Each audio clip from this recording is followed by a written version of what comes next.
Salamat sa mabait na sponsor. Meron pang piece cake. Kakain na ako kasi nagutom na. Yan. Oh, meron tayong nito. Kunwari Korean tayo ngayon.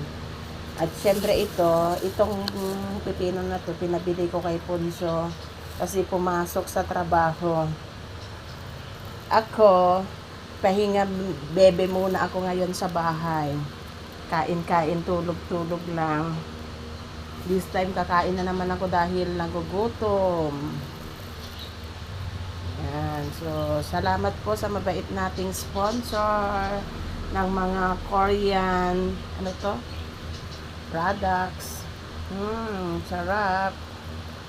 Unahin ko nga ito. Unahin ko to kung anong lasa. Ano kaya lasa to? Siyempre masarap dahil